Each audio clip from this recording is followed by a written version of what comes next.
Hello everyone, I welcome you all to the last lecture of alcohol phenols and ethers. आज हम ethers ख़त्म करने वाले हैं, ठीक है, जिसके साथ हमारा अल्कोहल फिनोल्स एंड ईथर्स पूरा कंप्लीट हो जाएगा। इस चैप्टर को हमने 5 हिस्सों में बांटा था। This is the fifth part and यहाँ पर हम ईथर्स के बारे में डिस्कशन करेंगे, ठीक है।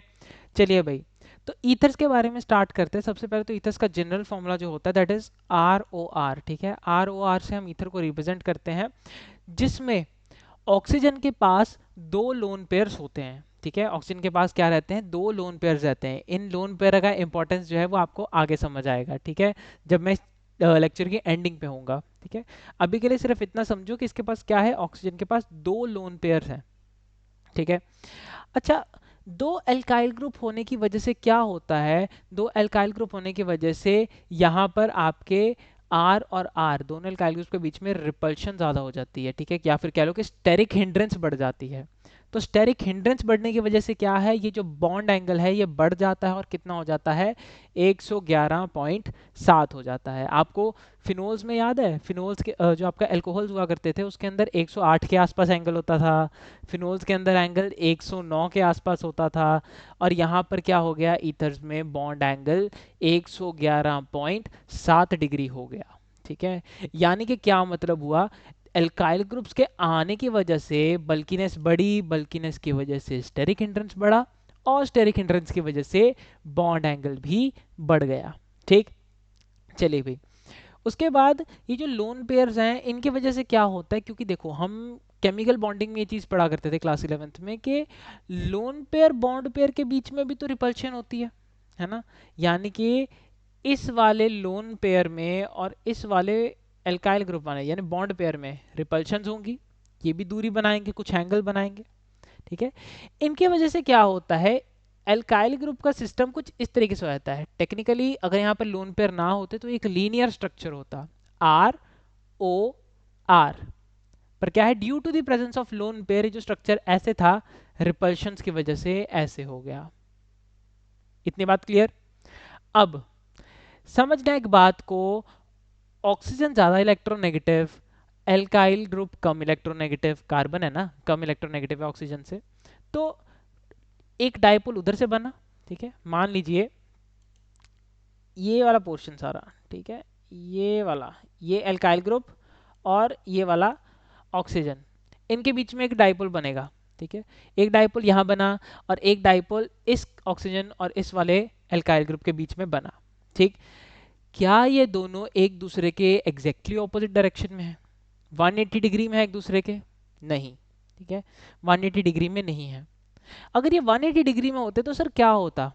यहां से बनने वाला डायपोल और यहां से बनने वाला डायपोल, क्योंकि मैग्नीट्यूड में सेम होता, ओ आर, ठीक है, मैग्नीट्यूड तो सेम है ना। अगर मैग्नीट्यूड में सेम होता और डायरेक्शन में ऑपोजिट होता तो ये कैंसिल आउट होकर जीरो बन जाना था। पर यहाँ पर क्या है, एंगल 180 डिग्री तो नहीं है, एंगल तो बेंड हो रखा है, यानी कि एक डायपोल इधर और एक डायपोल इधर, ठीक है, ऐसे जा रहे हैं डायपोल्स। तो टेक्निकली हमें बात क्या आई, यहाँ पर बात आई कि सर डायपोल मोमेंट कुछ भी हो सकता है, but it can never be equal to zero, ठीक है। तो ईथर्स के केस में डायपोल मोमेंट कभी जीरो नहीं हो सकता, ठीक। चलिए, ये हमने बातें की सारी के due to bulky group of alkyl alkyl sorry ठीक है, bulky groups of alkyl steric hindrance increases then bond angle also increases. Bulkiness बढ़ने की वजह से स्टेरिक हिंड्रेंस बढ़ी, जिसकी वजह से क्या हो गया, आपका बॉन्ड एंगल भी इंक्रीज हो गया। फिर आप बड़ी आपकी बात आती है डायपोल मोमेंट की, तो वो हमने देखा dipole moment is not equals to zero.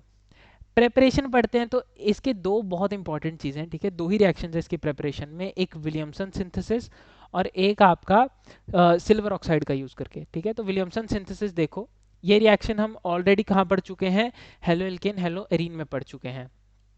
आपने क्या किया, R O N A consider किया। बेसिकली यहाँ पर एक एल्कोहल हुआ करता था जिसमें मैंने हाइड्रोजन के साथ किसको सब्सटीट्यूट कर दिया, Na को सब्सटीट्यूट कर दिया, ठीक है, बेसिकली एक सॉल्ट बना दिया। तो ये RONA का रिएक्शन कराते हैं हम किसके साथ, RX एल्काइल हैलाइड के साथ, ठीक है। एल्काइल हैलाइड के साथ जब आप इसका रिएक्शन कराओगे तो क्या होगा, पॉजिटिव वाले पार्ट को नेगेटिव वाले हिस्से के साथ यानी कि इस OR के साथ जोड़ दो, ठीक है, और जो आपका नेगेटिव वाला पार्ट है यानी कि हेलोजन उसे पॉजिटिव यानी कि सोडियम के साथ जोड़ दो। क्या बन गया आपके पास आ जाएगा आपका रिस्पेक्टिव ईथर एंड साथ में क्या आ जाएगा NaX as your by product. ठीक है, नाउ द क्वेश्चन इज बच्चा कि ये कौन सा मैकेनिज्म हुआ। This is SN2 mechanism, bye molecular nucleophilic substitution reaction. ठीक है, अच्छा ये याद है आपको बायोमोलिकुलर न्यूक्लियोफिलिक सब्स्टिट्यूशन रिएक्शन? इसमें क्या होती थी, इसकी खास बात होती थी कि जो न्यूक्लियोफाइल है वो बैक साइड पे कार्बन से अटैक करता था, है ना, वो बैक साइड से अटैक करता था, ऑपोजिट साइड से। तो यहाँ पर क्या हुआ था, मैंने आपको एक चीज बताई थी, अगर बैक साइड पर एल्काइल ग्रुप्स ज्यादा हैं तो स्टेरिक हिंड्रेंस बढ़ जाती है। याद आया कुछ? ज्यादा भीड़ भाड़ वाली जगह हो तो आपको पॉइंट ए से पॉइंट बी तक पहुंचने में टाइम लगता है, लेकिन अगर कम भीड़ भाड़ वाली जगह हो तो आप 1 मिनट में पहुंच जाते हैं। ठीक है, ऐसे अगर यहाँ कार्बन है, यहाँ से आपका न्यूक्लियोफाइल अटैक करने की कोशिश कर रहा है बट यहाँ बल्कीनेस बहुत है, ठीक है, बल्कि ग्रुप्स भर रखे हैं, तो अटैक करने में टाइम लगेगा, रेट ऑफ रिएक्शन घटेगा, बिल्कुल घटेगा। दैट मीन्स टर्शरी का जो केस होगा, ठीक है, कहाँ गया ये रहा, देखो टर्शरी अल्काइल हैलाइड्स जो होते हैं इनके केस में क्या होता है, in case of tertiary alkyl halides Williamson synthesis बहुत ज़्यादा टाइम कंज्यूमिंग होती है एंड वो जनरली अगर मैं बोलूँ तो पॉसिबल नहीं होती। ठीक है, अगर इन केस प्रोडक्ट बना भी तो वो सही नहीं बनेगा। ठीक, तो टर्शरी के केस में पॉसिबल नहीं है, क्यों? क्योंकि Williamson synthesis SN2 mechanism follow करती हैं, जिसको दिखाने में प्राइमरी सबसे बेस्ट होता है, सेकेंडरी उससे कम, और टर्शरी सबसे बेकार होता है। ठीक, क्योंकि टर्शरी के अंदर देखो नंबर ऑफ एल्काइल ग्रुप्स बढ़ गया, बल्कीनेस बढ़ गई।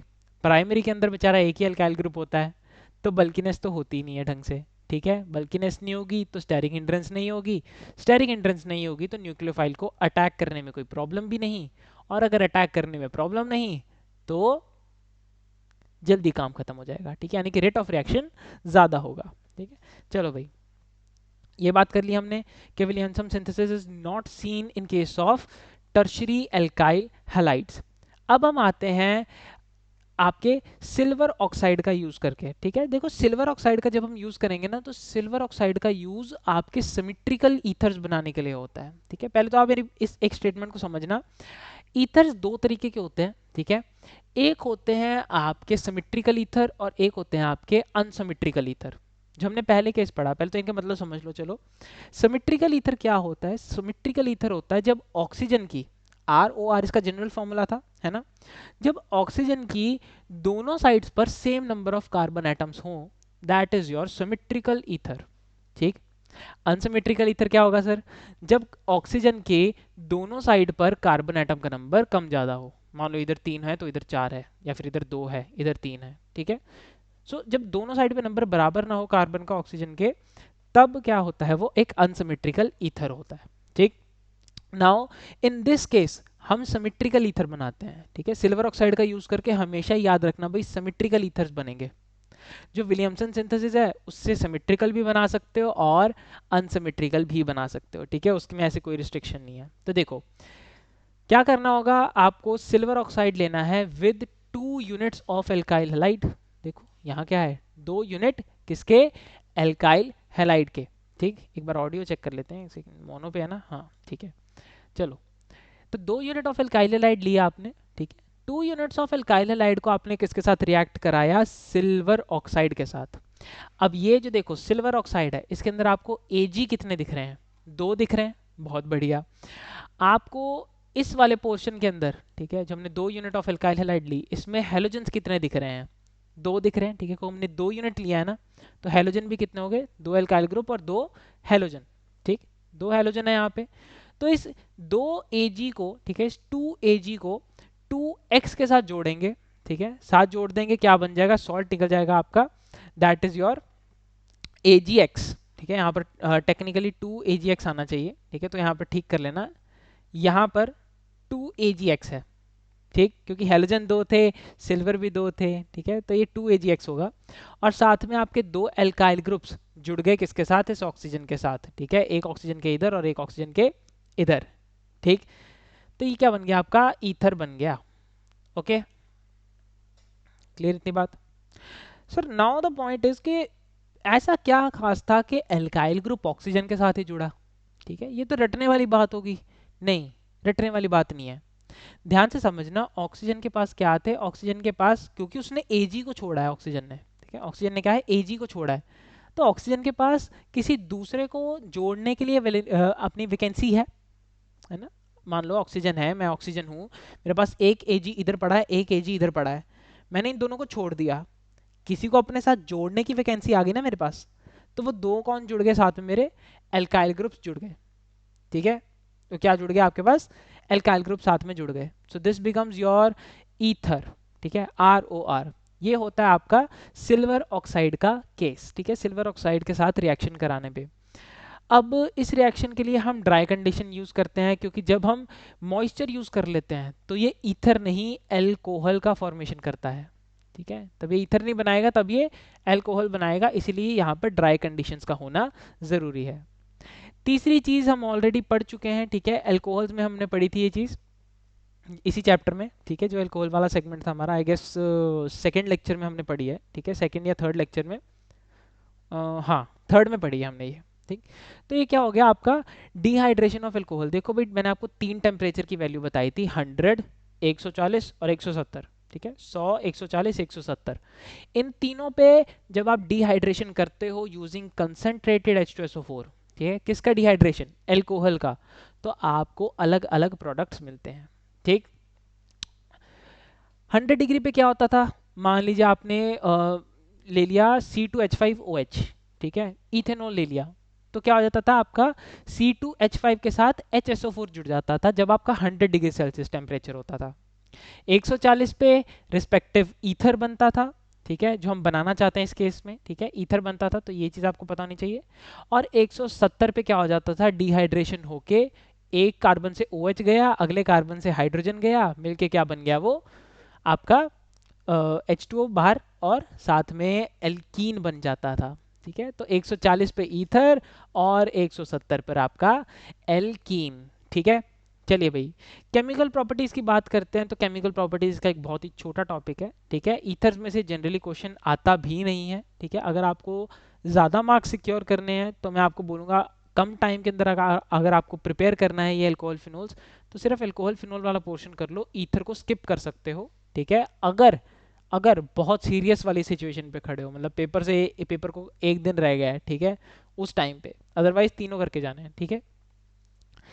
chemical properties of ethers, so as it is less polar hence it is unreactive, जैसा हमने बात की थी, ठीक है, कि जो ethers होते हैं वो क्या होते हैं, नॉन पोलर होते हैं, फिर कह लो कि compare to that less polar होते हैं, ठीक है।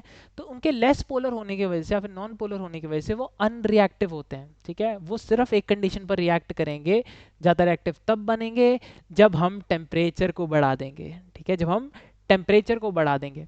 तो यहाँ पर देखिए आपके पास ईथर है, ठीक है, ROR, हमने क्या किया, ब्राइटनेस थोड़ी बढ़ा देते हैं, ठीक है, ROR है, ठीक है, हमने क्या किया, हमने हॉट डाइल्यूट H2SO4 दिया, हॉट का मतलब टेम्परेचर बढ़ाया, रिएक्ट करेगा एल्कोहल बनाएगा, ठीक, 2 यूनिट एल्कोहल की निकल गई इसमें से। फिर PCl5 के साथ रिएक्शन करेंगे, तो PCl5 के साथ अब देखो यहाँ पर क्या खास केस है, यहाँ पर खास केस है ईथर का PCl5 यानी कि फॉस्फोरस पेंटा क्लोराइड के साथ रिएक्शन जब कराएंगे, RCl तो बनना था जैसा हर बार बनता है, ठीक है, RCl तो बनना था, POCl3 भी बनना था, ये भी मैंने बताया फिक्स्ड प्रोडक्ट है, ठीक है, बाय प्रोडक्ट है, ये फिक्स्ड रहेगा। आपने नोटिस किया होगा यहाँ पर HCl नहीं बना, क्यों, HCl बच्चा तब बनता है जब आपकी इस वाली एंटिटी में कहीं भी एक हाइड्रोजन हो, ठीक है, ऑक्सीजन के साथ हाइड्रोजन जुड़ा हो। यहाँ पर आपको हाइड्रोजन नहीं दिख रहा होगा, दोनों तरफ एल्काइल ग्रुप्स दिख रहे होंगे, ठीक है। सो यहाँ पर आपकी जो एल्काइल हैलाइड बनते हैं वो 2 यूनिट बन जाते हैं, ठीक है, 2 यूनिट्स ऑफ एल्काइल हैलाइड बनते हैं, तो यहाँ पर ये RCl जो है इसके साथ 2 आना चाहिए यहाँ पे, ठीक है, इस RCl के साथ 2 मेंशन करना, क्लियर। चलिए उसके बाद लुइस एसिड के साथ, अब देखो वही बात आ गई, मैंने बोला लेक्चर की आखिरी में तुम्हें बताऊंगा ऑक्सीजन के लोन पेयर्स का क्या इंपॉर्टेंस है। तो ऑक्सीजन के पास दो दो लोन पेयर हैं, ठीक है, और मैंने आपको क्या बताया था लुइस एसिड्स के बारे में, कि लुइस एसिड जो होते हैं वो सब्सटेंसेस होते हैं जो कि एक्सेप्ट करने में, ठीक है, लोन पेयर को एक्सेप्ट करने में बड़े शेर होते हैं, ठीक है, लोन पेयर मिला है एक्सेप्ट कर लिया एकदम से, ठीक। तो वो क्या करेंगे, ईथर जो होते हैं दे फॉर्म कोऑर्डिनेट बॉन्ड्स, ठीक है, कोऑर्डिनेट बॉन्ड बोल रहा हूँ मैं, with Lewis acid, because oxygen atom के पास क्या होते हैं, दे हैज लोन पेयर्स, ठीक। यहाँ पर हमारा अल्कोहल फिनोल्स एंड ईथर्स ख़त्म होता है। ठीक है, होप करता हूँ आपको ये सेशन पसंद आया होगा।